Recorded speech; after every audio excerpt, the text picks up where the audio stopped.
Bonjour Andy Delors. Vous voilà de retour en France, 5 mois seulement après votre départ de Caen pour le Mexique à Monterrey. Et comment cette vie à Toulouse alors?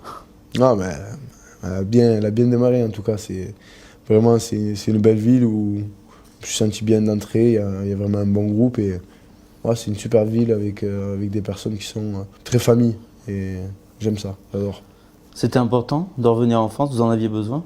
Ouais, non, mais de toute façon, dans ma tête, moi, dès que j'ai fait part à mon agent que je voulais revenir en France, c'était vraiment qu'en France. Et voilà, il y a eu aussi des propositions étrangères. Pour moi, c'était mort. C'est vrai à ce point-là, mais pour comprendre, vous avez du mal à l'étranger. Vous avez déjà eu une expérience Ouais, en c'est Angleterre, bon, c'était la galère absolue Mm. là-bas. Vous aviez déjà refusé le Borussia Dortmund quand Mm. vous étiez tout jeune. C'est vrai. Là, c'était le Mexique, ça a été très rapide. C'est dur pour vous l'étranger? Ouais, la première fois à Wigan, c'était pas tellement ma faute, mais bon, ça n'a pas marché non plus. Donc, et là, au Mexique, même si moi ça allait, ben derrière, je jouais pas tout le temps. Et bon, peu de fois que j'ai joué, j'ai marqué, mais voilà, c'est pas bien passé non plus. Donc, voilà, que ce soit mes amis ou ma famille, ils me disent, putain, t'es pas fait pour l'étranger. Moi, je pense que si, mais je pense que voilà, c'est un manque de chance à chaque fois. Vous jouiez peu au Mexique, mais vous étiez là depuis très peu de temps. Vous auriez pu inverser la tendance. Pourquoi partir aussi vite? Non, parce que tout simplement, oui, non, mais c'est sûr que si je restais, je commençais à marquer à chaque fois que je joue. Enfin, j'ai vu 4 matchs, j'ai marqué 4 buts. Et voilà, je pense que ça aurait vite tourné, mais le truc, c'est que je voulais pas forcément que ça se tourne. Je voulais pas, voilà, je voulais pas que ça tourne en fait. Je voulais rentrer chez moi. Et même si, malgré que les Mexicains soient des personnes incroyables et qui m'ont très très bien accueilli, Mais cette passion-là, cette ferveur-là, c'était quand même pas suffisant pour compenser non, la nostalgie. non, mais le truc, c'est que sincèrement, ma famille et moi là-bas, on se sentait un peu seuls en fait. Lorsqu'on lit un peu ce qui a été écrit sur vous, ou ce qui a pu être dit par les gens qui vous ont fréquenté, il y a quelque chose qui revient sans cesse, c'est ce besoin d'affection, d'amour, etc. Est-ce que vous avez vraiment absolument besoin de ça pour Ouais. réussir? Mm. Mais là où à chaque fois que j'ai réussi, c'était par rapport à ça. Par rapport à, ouais, j'ai besoin d'une personne qui soit, ou les gens qui m'aiment. Et le truc, c'est que dès que je suis dans une bonne période, je peux faire des choses extraordinaires. Et dès que c'est un peu plus compliqué, comme au Mexique, c'était un autre management. C'était plus dans les grands clubs où personne ne se parle, où l'entraîneur, c'était un super entraîneur, j'ai appris énormément avec lui, mais c'est pas dans l'affect, quoi. Et ça, pour vous, c'est rédhibitoire? Non, mais c'est mort. C'est mort. Mais alors, est-ce que ça signifie que pour aller très haut dans un grand club où justement les vestiaires c'est dur souvent, la vie de vestiaire, ça sera compliqué pour Je vous? me suis posé la question. Je me suis posé la question. Mais je sais qu'il y a des grands clubs où justement il y a des entraîneurs qui marchent encore à l'affect. Est-ce que vous êtes un ultra sensible? Ouais, j'ai besoin, hein, je le sais, hein. Pourtant, quand on me voit jouer, on se dit putain, ce mec c'est un guerrier. Et c'est vrai, avant je me battais tout le temps. J'étais quelqu'un mais je suis quelqu'un je suis très sensible. Il y a une forme de fragilité derrière? Non, du tout. Non. Pas fragile, mais je suis quelqu'un de costaud. Hein. Je suis quelqu'un de très très fort mentalement, tout ça, mais aussi très très faible. Je sais pas comment expliquer ça. Carmen Gianni, qui vous avait pris sous son aile du côté d'Ajaccio, où vous avez vraiment lancé votre carrière en 2010 en Ligue 2, même si vous aviez quelques matchs avant. Il a dit ceci à votre propos, et il y avait beaucoup de tendresse. Andy, c'est une bête blessée. Elle a été si compliquée que ça, votre vie? Ouais, ouais, mais Karl, c'est quelqu'un, je l'embrasse, c'est quelqu'un qui m'a vraiment aidé parce que sans lui, j'étais encore à Ajaccio, même que ce soit lui et Pantaloni, c'est deux personnes dans ma carrière, je remercierai jamais assez. Et parce que, ouais, j'ai eu des moments difficiles dans ma vie et même à ce moment-là où j'étais pas sérieux, où je me battais, où j'avais des problèmes, je faisais des conneries. Et voilà, et Karl, il a toujours été là. Au début, voilà, j'avais pas trop d'argent, il me faisait des courses, il m'a amené des courses. C'était quelqu'un d'extraordinaire. Il a toujours cru en moi et il y a des périodes où même moi, je pensais pas y arriver. Et lui, il me disait, Andy, tu vas voir la carrière que tu vas faire si tu changes, si tu changes, si tu changes. Il me le répétait, jamais je le faisais, ça durait 2 jours. Et après, derrière, je faisais pas attention à ce que je mangeais, pas attention aux sorties, je dormais pas beaucoup. Voilà, j'étais pas professionnel, quoi. Et aujourd'hui, je suis pire que lui avant. Je mange au grand prix, je suis premier en entraînement, j'arrive, je montre l'exemple à tout le monde. Aujourd'hui, je suis à 200% footballeur professionnel. Et je regrette les années que j'ai gâchées un peu. Vous êtes né à Sète, où vous avez principalement vécu avec votre père Eric, ancien géomètre devenu patron de bar. Vous avez dû vous débrouiller un peu tout seul pendant votre enfance? Non, il y a eu des trucs très compliqués. Après, mon père il est tombé malade. Et ouais, j'avais quelques soucis avec ma mère. Et mon père est tombé malade, il était obligé de partir. Donc 2 mois, il est parti. Et là, c'était vraiment compliqué. C'était vraiment compliqué. Il y a des gens qui m'ont aidé, où je mangeais chez eux, parce que c'était vraiment compliqué. C'est une époque de ma vie, voilà, où tous les gens, à chaque fois, quand je rentre chez moi, ils me disent, tu te rappelles de ça et tout, parce que j'avais fait des trucs de fou. Ouais. C'est quoi ces trucs de fou? Parce que quand vous avez un peu vécu dans la rue, entre guillemets, tout seul. Des trucs de fou, c'est quoi? Ouais. Ah, des trucs de...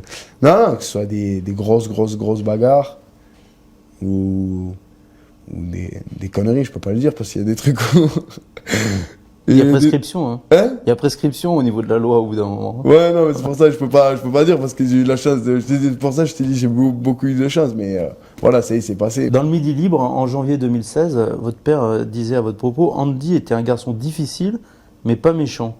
Ça signifie quoi, être un garçon difficile, mais pas méchant? C'est un garçon qui pose des soucis Ouais. Bah, on en revient au même truc, je te dis, c'était chaud. En plus, à un moment, mon père, il voulait pas partir parce qu'il savait que ça allait être très dur. En plus, j'avais 15 ans. Et si tu veux, il est tombé malade et il était obligé de partir. Et il est parti. Et même moi, je commençais à partir un peu en vrille. Mais j'avais toujours cette passion folle pour le football. Donc, j'étais obligé d'aller à l'entraînement et tout. Et là, les gens, moi, ils m'ont aidé. Parce que j'avais besoin de mon père et les gens ont vu qu'il n'était plus là. Et s'ils voulaient que. Enfin, il croyait en moi et il voulait que j'y arrive. Donc il m'a amené à l'entraînement. Voilà, il essayait de trucs. De toute façon, j'avais pas le choix. Hein. J'étais obligé. C'était le ballon, ouais. Hein. Vos parents, ils se sont séparés à l'âge de 7 ans, je crois. Vous aviez Ouais, 7 ans, un peu avant. Ouais. Et donc, fait plutôt rare, c'est votre père qui vous a élevé. Est-ce que voilà, cette enfance un tout petit peu compliquée, pardon pour la psychologie de bazar, est-ce que ça explique ce besoin d'être aimé qu'on évoquait Oui. au début? C'est peut-être un manque que j'ai eu aussi. Parce que quand mon père était justement à l'hôpital, il était parti faire une cure pour les poumons, parce qu'il avait un problème aux poumons. Et j'étais parti. Il y avait, juste à côté de chez moi, il y avait une fête foraine. C'est la première que je raconte à la télé. Il y avait une fête foraine à la ZUP, à la Pointe-Courte, ça s'appelle. Et si tu veux, j'allais, à chaque fois qu'il y avait des fêtes, j'allais aider pour avoir de l'argent. J'allais monter les manèges, tu sais, ils te donnent un petit billet et tout ça. Et j'avais sympathisé avec la famille qui faisait c'était un genre de train fantôme, mais tu sais, c'était un parcours à pied. Et il m'avait dit, putain, je cherche quelqu'un pour travailler et tout. Si tu veux, je me mettais dans un truc caché et je sortais, je faisais peur à tous les gens. Et le mec, la veille qu'il parte, il me dit, je cherche quelqu'un pour travailler. Je vais à la maison, je dis, attends, je vais réfléchir. J'arrive à la maison, et je me dis, il faut que je vais me régaler dans une fête foraine. J'ai pris mon sac, j'ai dit à personne, et je suis parti. Personne ne savait où j'étais, j'avais pas de téléphone à l'époque, j'étais trop jeune. Et j'étais parti pendant 1 semaine et demie avec des forains à Perpignan. Et quand mon père il a appris ça, il était fou. Il me dit, mais t'es où? Je te dis pas, c'est bon, j'en ai marre, reste là-bas. Je te dirai pas où je suis et tout. Et après, là, je commençais à avoir peur parce que mon père, il me disait, fais attention, tu sais pas qui c'est. Même si les gens étaient adorables. Et j'ai dit au monsieur, j'ai dit, s'il te plaît, ramène-moi. Donc il a pris la voiture 1 semaine et demie après. Je devais faire tout l'été, il m'a ramené. Et là, les gens m'ont dit, tu es fou ce que tu as fait. Ouais, il a dû en baver un peu quand même. Et il a embavé beaucoup. Beaucoup. Cette larme, tatouée au creux de l'œil, on m'a dit, vous n'avez pas le droit d'en parler. Je te défie de ne pas en parler, puisque effectivement tout le monde en parle. Et elle serait liée à un drame personnel qui aurait. Non, tout ce qu'on vient d'évoquer. Tout ce qu'on vient C'est pas d'évoquer un drame depuis tout à l'heure. personnel qui aurait Non, bouleversé c'est votre pas de vie. drame particulier. C'était juste que voilà, j'ai pleuré dans ma vie, que ce soit en bien ou en mal. Parce que j'ai vécu des choses extraordinaires et des choses où c'était très dur. Mais j'oublie pas mes pleurs. S'il y aurait une phrase à mettre dessous sous la larme, je pense que ça ferait pas beau. J'oublie pas mes pleurs. Mais un jour, quand j'aurai séché tout ça, je l'enlèverai. Je l'enlèverai un jour. Mon père, déjà, quand je l'ai fait, il voulait m'attraper à coups de cutter. Là. Vous aviez quel âge? Quand je l'ai fait, j'avais 18 ans, je crois. Parce que votre ami d'enfance, Julien Bonnecase, racontait dans le Midi que cet événement, alors c'était soi-disant un drame personnel qui avait amené cette décision, avait vraiment complètement changé votre vision des choses et créé une rupture dans votre manière d'envisager la vie et donc aussi votre métier. Oui. Non, mais c'est ça, c'était repartir et je sais pas, j'ai eu mon fils et après c'est ça qui m'a changé aussi. Du jour au lendemain, je me suis dit putain, j'ai pas le droit de gâcher ma vie. Et tu sais, c'est quelque chose qui m'angoisse énormément, c'est tout ce qui est la mort et tout ça. Et dès que je commence à me passer à ça, je me dis putain, chaque jour tu perds un peu de temps pour réussir ta vie. Dans votre vie, dans votre histoire, il y a aussi la culture gitane. Qu'est-ce qu'elle représente, cette culture? Tout. J'étais dedans depuis petit et c'est tout pour moi. Et je suis comme ça, c'est Andy, c'est comme ça. Hein. Tu tapes sur Andy, j'ai regardé l'autre fois. Tu tapes Andy, Delors, et après derrière, il y a souvent les mots associés. Donc il y a beaucoup de mots associés, mariage, gitan, bagarre. Voilà, et après en quatrième, il y a marqué footballeur, attaquant, but. Ça arrive à la fin. Donc voilà. Parce que votre femme est gitane, mais vous êtes gitan ou vous avez baigné dans la culture gitane après? Ouais, les deux, on saura jamais, mais je suis dedans. Parce qu'en revanche, c'est assez drôle parce que dans tous les portraits qui vous ont été consacrés dans les journaux un peu traditionnels qui parlent de sport, c'est rarement évoqué. Hein. Ouais, j'en parle rarement parce qu'il y a souvent les gens, ils ont la mauvaise image de ça. Ils ont l'image des gens des caravanes sales ou des trucs, mais ils savent pas ce que c'est. C'est quelque chose dont on souffre et du coup on évite d'en parler, de dire qu'on est gitan. Non, mais c'est souvent par rapport aux gens, ouais, tu te dis, putain, des fois, tu sais, moi je suis dedans et ça me dérange pas, mais il y en a qui ont honte de le dire parce qu'ils savent que les gens ont une mauvaise image de ça et qu'après derrière ils vont pas avoir la même image alors que le mec il le kiffait 5 minutes avant, il parlait avec lui, il le kiffait. Dès qu'il va dire ça, bon, il va se dire putain, il va me voler un truc, il va me ramener tout ça. Mais il faut essayer, tu fais une soirée, tu vas voir ce que ça me passe. Et le meilleur moyen justement pour briser ces préjugés, parce que bon, faut être honnête, c'est vrai que c'est réel. Il y a Kenji déjà Kenji a fait du bien.